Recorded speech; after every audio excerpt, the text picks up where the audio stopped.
Picture this. You're elbow deep in a home improvement project, maybe trying to carve out a little extra storage space in your basement. You've got a pickaxe, you're making good progress, and you're imagining where that old bookshelf is going to go. The pickaxe goes through the crumbling plaster, then through what you thought was just solid stone, and suddenly, whoosh, a blast of cold, stale air hits your face. It's not just a draft from a crack. It's a palpable rush, carrying the scent of damp earth and ancient dust.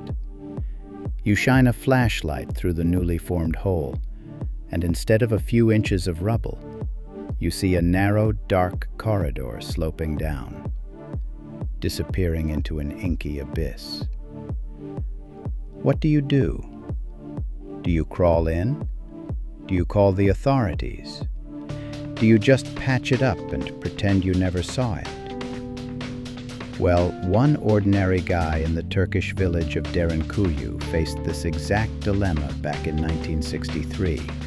And what he did next, what he found, didn't just give him extra storage. It opened a literal doorway to a forgotten world. This wasn't some small cellar or a few connected caves.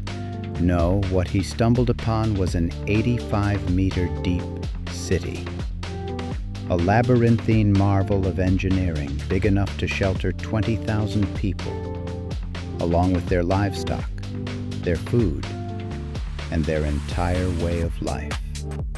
It had everything: schools, stables, wineries, chapels, and a sophisticated ventilation system that incredibly still functions perfectly today. That accidental discovery didn't just make headlines. It fundamentally rewrote what we thought we knew about human resilience, about how civilizations hid, survived, and even thrived underground for centuries. It challenged our perceptions of ancient urban planning and the sheer ingenuity of people facing existential threats. So, let me ask you again, what would you do if your weekend DIY project, your simple quest for a little more space, suddenly opened a doorway to a sprawling, lost civilization? Would curiosity get the better of you? Would you dare to descend? Stick around, because this isn't some urban legend or a Hollywood script. This is a true story, and trust me, it gets deeper, literally, with every minute. This isn't just about digging into the earth. It's about digging into the very heart of human survival and adaptation. It was the crisp, clear autumn of 1963 in the heart of Cappadocia, a region already famous for its otherworldly, fairy chimney rock formations and its history of cave dwellings. Our unwitting protagonist, a quiet villager whose name has largely been lost to the annals of popular history, had inherited a sturdy stone house from his grandparents in Derinkuyu. Like many homeowners, he simply wanted to expand his cellar, to create a bit more room for storing his produce or perhaps some firewood.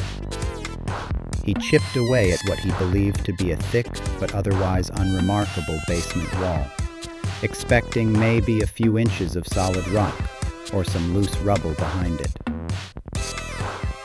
But instead of resistance, his pickaxe plunged into blackness. Not just a void, but a sudden, chilling rush of air, carrying with it the unmistakable scent of deep earth, undisturbed for generations. The initial shock must have been immense. What was this? A natural cave? A forgotten well? Curiosity, that most potent of human drives, quickly trumped any initial caution. He widened the hole, probably with a mix of trepidation and excitement. Then, perhaps tying a torch to a rope or simply holding a flickering oil lamp, he peered into the abyss. The light revealed not a natural cavern, but unmistakably carved steps, disappearing downward, meticulously shaped into the living rock. This wasn't nature's work. It was human endeavor, and on a scale he couldn't yet comprehend. Word, as it always does in small villages, spread like wildfire. Within hours, half the village must have been gathered in that humble basement, their faces illuminated by flickering lamps, all peering into the mysterious gloom. The buzz of speculation, the whispers of awe, and perhaps a little fear, filled the air. By the very next morning, the local teachers, perhaps more aware of the region's rich history, had made the crucial calls. They contacted the museum in nearby Nevşehir, describing the incredible discovery. Archaeologists, seasoned experts accustomed to uncovering ancient secrets, arrived swiftly. They took one look at the precision of the tunnel, the deliberate carving, the sheer scale hinted at by the opening, and they knew instantly. This wasn't just a simple cave network or a forgotten hiding place. This was something planned, something massive, something incredibly ancient and profoundly significant.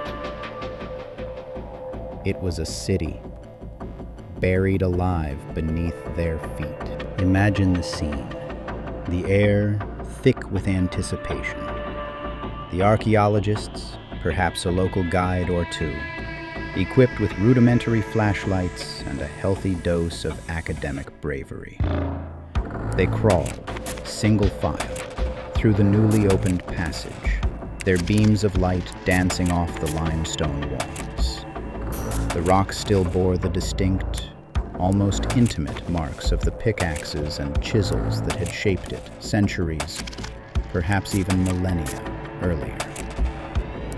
Every scrape, every groove was a silent testament to the countless hours of labor invested by its original builders.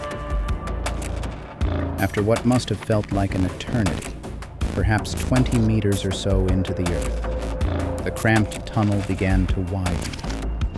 It opened into a circular chamber, surprisingly tall, easily high enough for an adult to stand upright.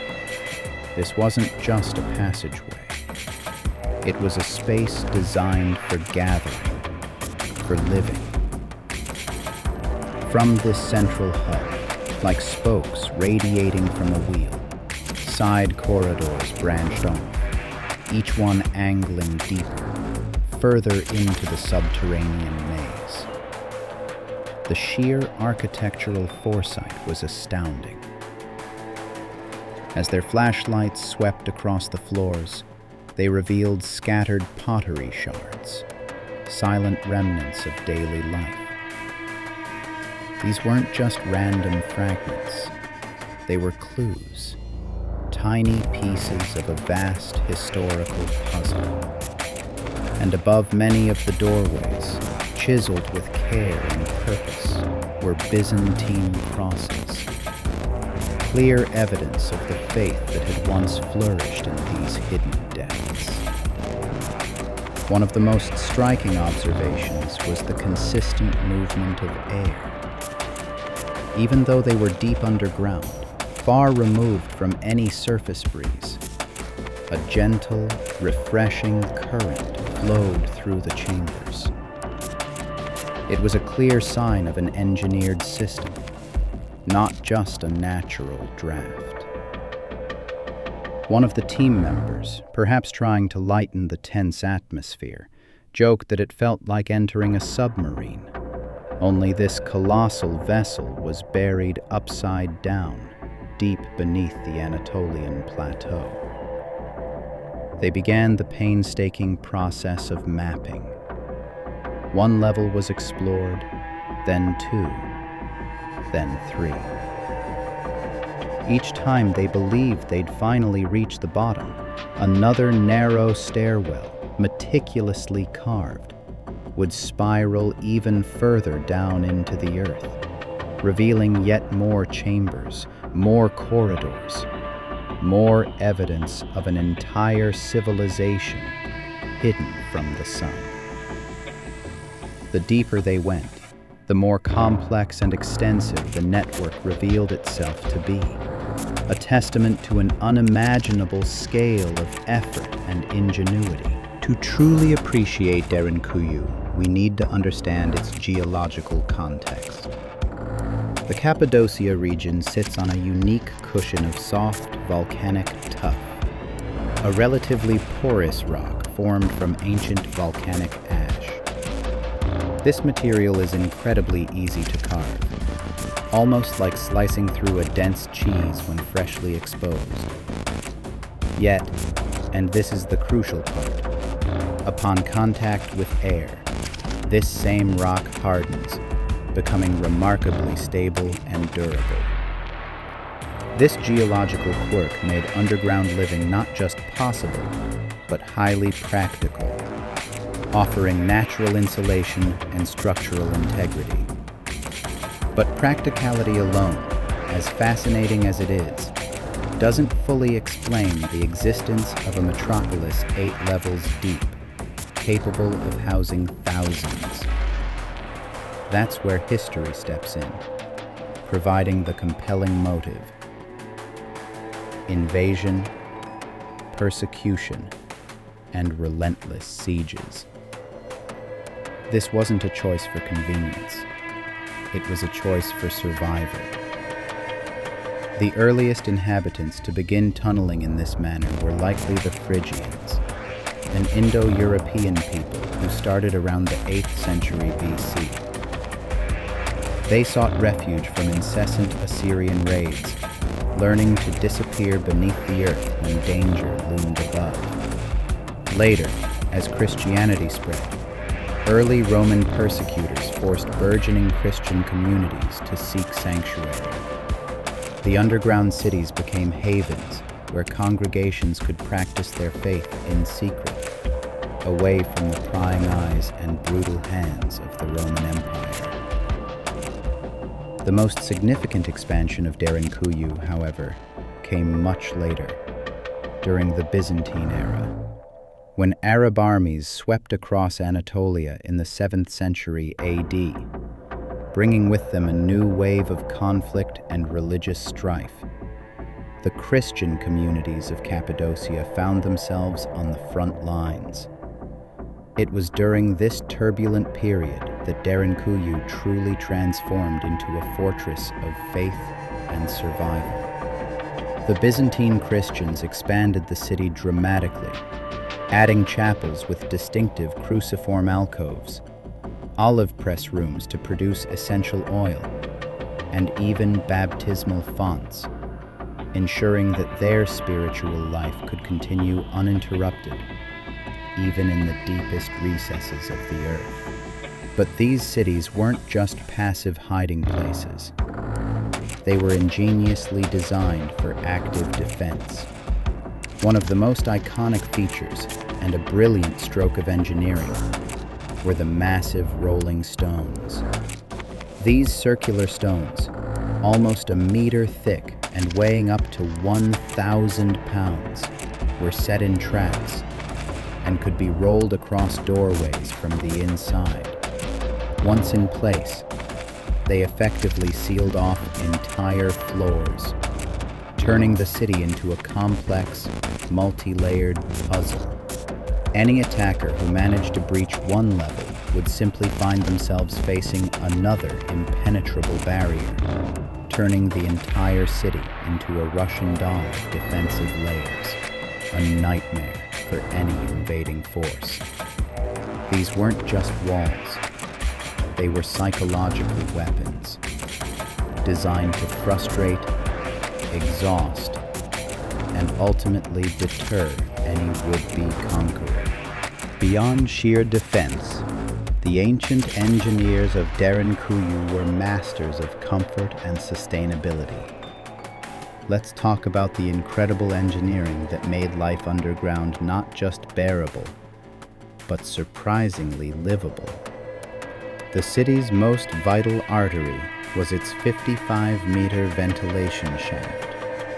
This wasn't just an air vent, it was a dual-purpose marvel, doubling as a well, delivering precious fresh water to all levels of the city. Imagine the strategic brilliance. In times of siege, the surface water supply could be cut off by invaders.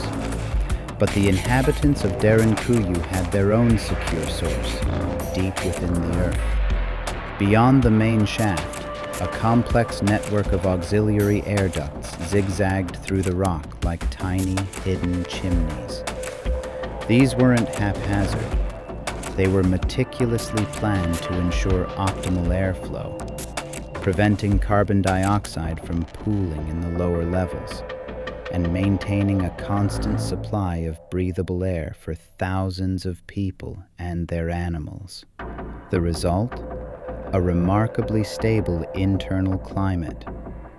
The temperature inside Derinkuyu remains a consistent 12 to 15 degrees Celsius, 54 to 59 degrees Fahrenheit, year-round. This natural refrigeration was perfect for preserving essential supplies like grain, dried fruits, and barrels of wine, ensuring the city's inhabitants could endure prolonged sieges. Waste management, a critical concern in any densely populated, enclosed environment, was also ingeniously handled. Residents used large clay jars, which were sealed with pitch for human waste. These jars were then stored in designated dead-end rooms. When invaders approached, these doorways would simply be bricked shut, effectively sealing off the waste and preventing contamination or detection. For the unfortunate souls who perished during a siege, a grim but practical solution was in place. Corpses were laid in lime-coated chambers. The lime helped to neutralize odors and accelerated decomposition, maintaining hygiene in a confined space. And perhaps one of the most astonishing innovations was a primitive, yet effective, telecom system. Speaking tubes, meticulously carved into the thick rock walls, allowed guards on an upper level, say level 2, to communicate warnings or instructions to families sheltering many floors below, perhaps on level 7. This meant vital information could be relayed quickly and efficiently without anyone having to sprint up and down numerous flights of stairs, a crucial advantage in a high-stakes, defensive situation. It speaks volumes about the level of organization and foresight that went into designing this subterranean world. Try to imagine what daily life was like in Derinkuyu. Picture it. The soft, flickering glow of oil lamps casting long, dancing shadows on the rough-hewn stone walls, illuminating children's faces as they attend lessons in an underground schoolroom. Can you almost smell the rich, earthy aroma of crushed grapes from the wineries, where vintners worked tirelessly to produce wine for sustenance and celebration?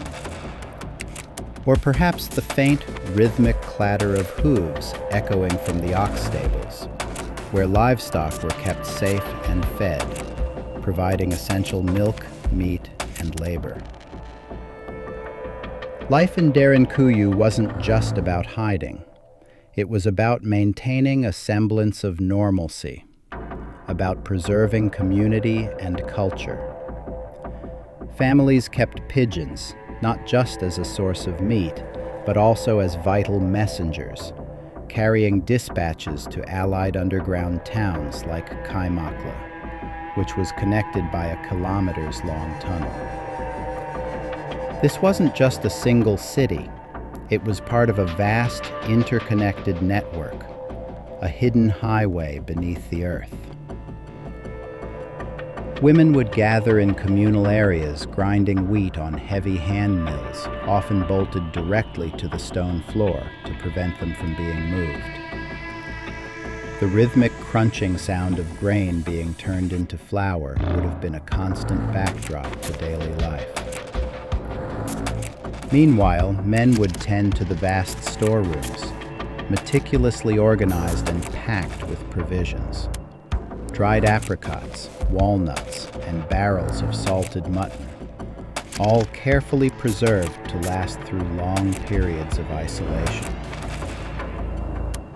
During raids or extended periods of siege, religious services were held in the lower chapels deep within the city. The hymns, sung in hushed tones, would have echoed off the stone walls, providing comfort and solace to a community living under immense pressure. While these services were underway, dedicated lookouts would be stationed at strategic points, peering through tiny, cleverly disguised peepholes that offered a narrow yet vital view of the surface, ready to sound the alarm at the first sign of danger.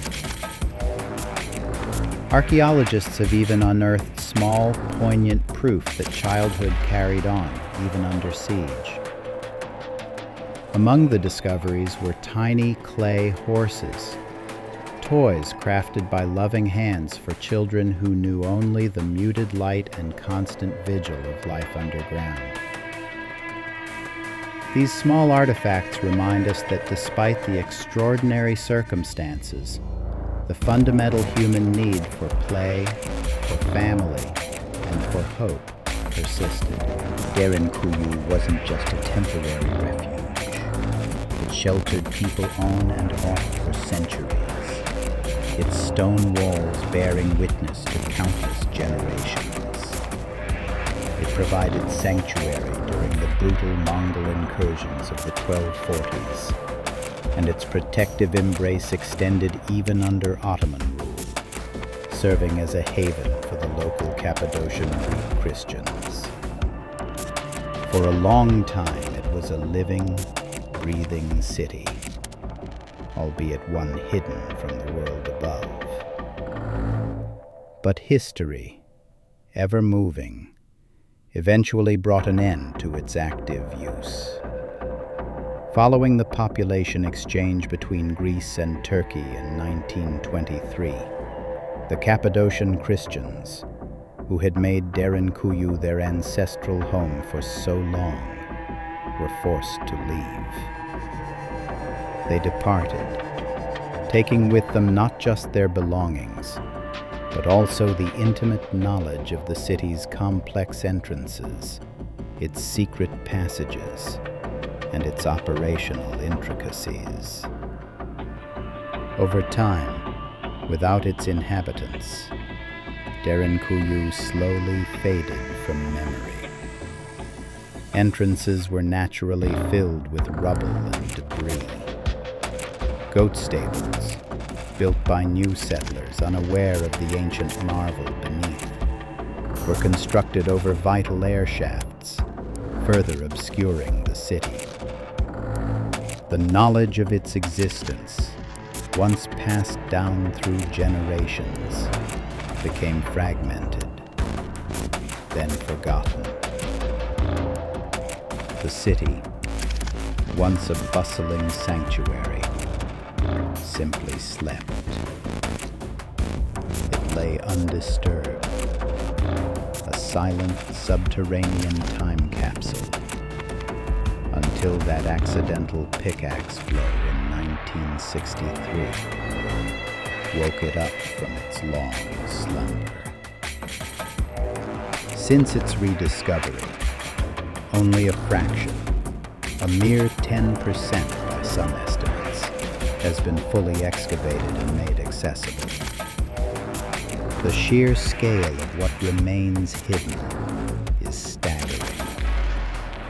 Every year, ground-penetrating radar surveys hint at more chambers, deeper levels, and wider networks, suggesting that the accessible parts are just the tip of a much larger buried iceberg. How far down does it truly go? How many more secrets does Derinkuyu hold? Nobody knows the full extent yet, and that tantalizing mystery continues to fuel archaeological expeditions and capture the imagination of researchers and visitors alike. It's a constant reminder that history isn't just in books. Sometimes it's waiting beneath your feet. Today, Derinkuyu is no longer a secret sanctuary, but a modern marvel and a captivating tourist magnet. Visitors from all corners of the globe can descend into its cool, quiet depths. You can explore 4 of the open levels, walking through the surprisingly cramped tunnels, designed to slow down invaders and maximize defense. You can stand beneath the main ventilation shaft, feeling the same gentle breeze that provided life-sustaining air to thousands of residents 1,000 years ago. It's an incredibly visceral experience, connecting you directly to the ingenuity of its ancient inhabitants. Recognizing its immense historical and cultural significance, UNESCO has rightfully listed Derinkuyu as a World Heritage Property. To preserve this delicate environment and ensure visitor safety, Turkish authorities carefully limit crowd numbers. This is crucial, not just for the structural integrity of the ancient site, but also to prevent carbon dioxide levels from climbing to dangerous concentrations. A testament to the fact that even modern crowds can impact an ancient ventilation system. Even with these restrictions, you'll still find yourself brushing shoulders with enthusiastic school groups from Istanbul, their excited chatter echoing softly off the stone walls, and intrepid backpackers from Seoul, their eyes wide with wonder. All of them are drawn by the same powerful question. Could I live down here? Could I survive? It's a question that resonates deeply, prompting reflection on human adaptability and resilience. Guides, with a twinkle in their eye, love to demonstrate the legendary rolling stone doors. With a collective gasp from the crowd, they'll slide one across its track with a low, grinding rumble, a sound that raises goosebumps and vividly brings to life the ancient defensive strategies. It's a moment that truly makes history tangible, a powerful reminder of the ingenuity and sheer will to survive that shaped this extraordinary underground city.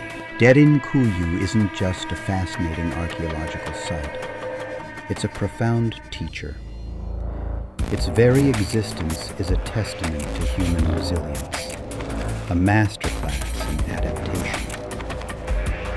The builders of this incredible city didn't just survive. They organized, they innovated, and they painstakingly preserved their culture, their faith, and their way of life under unimaginable threat.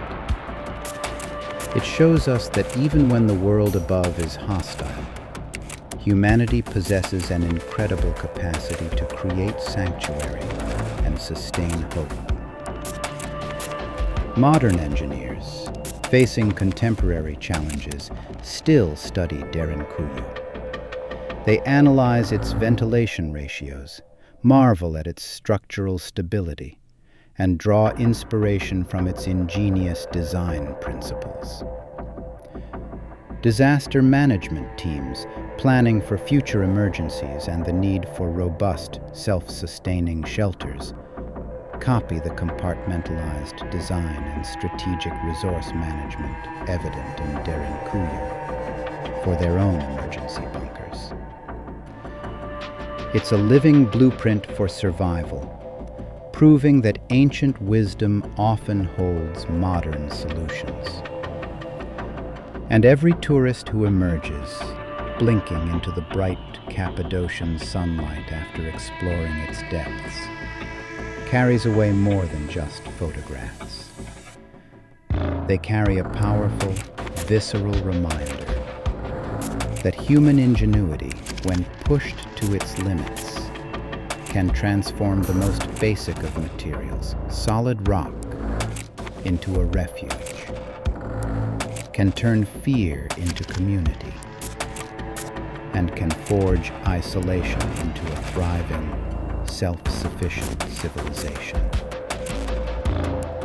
It's a lesson that resonates deeply in our own complex world, reminding us of our shared capacity for endurance and creativity.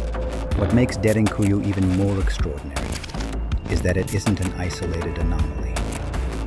It's just one, albeit the largest and deepest, piece of a much grander puzzle. More than 40 subterranean towns, each with its own unique character and history, literally pockmark the Cappadocia region.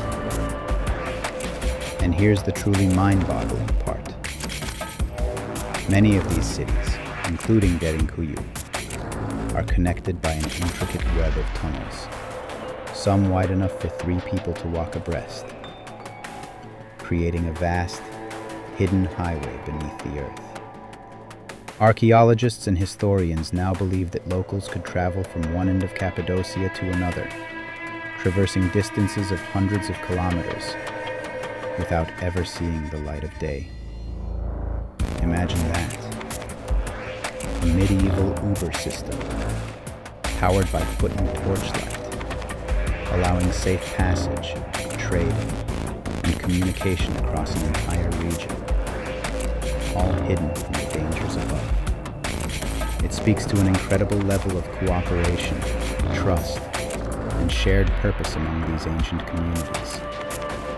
Even now, modern surveys using advanced ground-penetrating radar continue to reveal tantalizing hints of even more chambers, even deeper levels, and potentially even more cities waiting for their own accidental discoverer.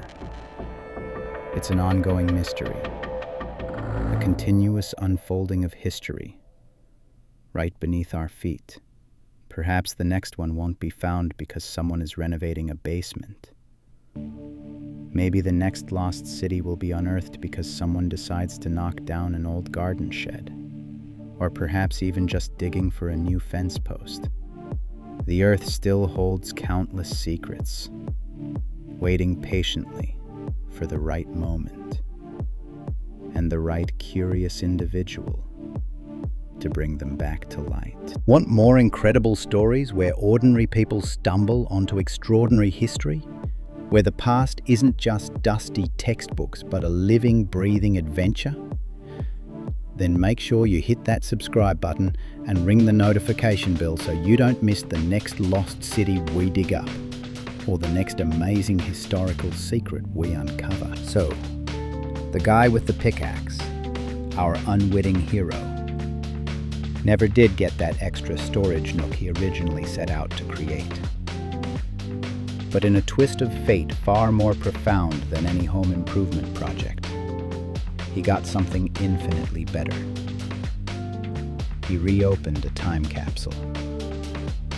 He unveiled a forgotten chapter in human history, a testament to sheer determination and ingenuity.